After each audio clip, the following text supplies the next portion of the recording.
छी अपने सबके मिथिला संस्कार पर स्वागत करै छी। जितवाहन के पूजा के वीडियो लेलहुँ हँ जे पूजा कोना कोना करब की लऽ जायब से सुनू। पूजा करऽ लऽ जायब जे कथा सुनऽ लऽ जायब केओ गोटा करैत होथिन ओहिठमन जाकऽ अहूँ सब पूजा कऽ लेब। पूजा करऽ के लेल अहाँ केरा लऽ जायब, खीरा लऽ जायब, औंकरी लऽ जायब, पान पात लऽ जायब, सुपारी लऽ जायब और जितिया लऽ जायब और डाँड़ा लऽ जायब, डरो लऽ जायब, डाँड़ा लऽ जायब, सबटा लऽ जायब। जएटा बेटा अइ तएटा डाँड़ा लेब।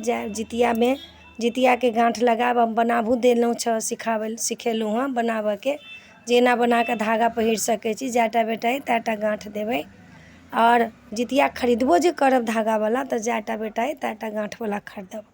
जितिया पहिरबो करब तऽ जएटा संतान अइ तएटाके जितिया पहिरै छै तऽ ओ जितिया लऽ कऽ जायब। ओहिठमन जायब नव साड़ी पहिर कऽ सेहो आब नियम छै। नव चूड़ी साड़ी सिन्दूर बिन्दी सिंगार दोसर अहाँके कऽ देत अहाँ अपने कंघी नहि करब। ओना कंघी तऽ करहेके नहि चाही। अहाँ सिन्दूर बिन्दी कऽ लेब, कंघी नहि करब। दोसरसँ करबायब तऽ आब टूटत तऽ अहीँके केश, हमरे शरीरसँ केश टूटतै ने। तऽ जतेक अहाँ कठिनसँ व्रत करबै ततेक अहाँके फल भेटत।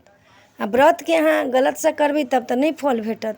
जे की हेतै दोसरे हमरा कऽ देतै लेकिन टूटतै तऽ हमरे शरीरके केश ने। उस तऽ अहीँ करबै ने। एहिमे जे छै से कोनो चीजके कष्ट नहि देबऽके, कोनो चीजके घात नहि करऽके, कोनो चीजके दुःख नहि देबऽके। तऽ हम अपना शरीरके हम एखन जे छै से तपस्यामे छियै। ई कनिटाके नहि छै व्रत, ई बहुत बड़का तपस्यावला व्रत छै, घोर तपस्यावला व्रत छै। ई छोट मोट जे कहबै व्रत छै से व्रत नहि छै, बुझलियै।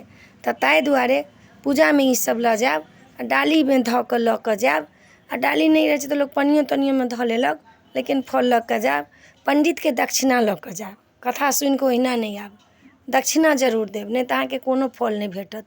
सबकिछु करै छै पण्डितके दक्षिणे टाइममे लोक नहि दै छै। नहि बेसी जुड़नता अइ 20टा 21टा रुपैआ लऽ कऽ दऽ दियौ। 11 रुपैआके आब जमाना नहि छै से दियौन। जाकऽ ओहिठमन जितवाहनके पूजा करू, चन्दन लगाउ, सिन्दूर लगाउ, माला चढ़ाउ, फूल चढ़ाउ, औंकरी चढ़ाउ, चीर चारि कऽ किछो नहि चढ़ाउ, सौँसे चढ़ाउ, फल फूल चढ़ाउ। ओहिठमन जितिया धरू, डाँड़ा धरू, सबटा धऽ कऽ तखन कथा सुनू। कथा जखन सुनल भऽ गेल तऽ जे कथाके पंडिताइन रहत तकरासँ सिन्दूर माँगमे लगबा लेब, हुनका गोर लागि लेब, जितवाहनके गोर लागि लेब। कहबै हे जितवाहन गलती सही सब क्षमा करब हमर, नव नव साड़ी पहिर कऽ जायब, गलती सही सब क्षमा करब हमर। तखन कथा भेलाके बाद फेर आरती करब, आरती केलाके बाद फूल पुष्पाञ्जलि करब। तखन जाकऽ प्रसाद लऽ कऽ और प्रसाद लइए लेब, खण्डित प्रसाद नहि, सौँसे प्रसाद लऽ कऽ आयब घर। तखन जाकऽ अपन भऽ गेल आब तब घरमे रहब। जखन पारणके टाइम हैत तखन पारणके टाइमके करब। तऽ अपने सबके पूजाके विधि बता देलहुँ हँ। नीक लागत चैनल सब्सक्राइब करब, लाइक करब, कहऽके नहि बिसरब। जय मिथिला, जय माता दी।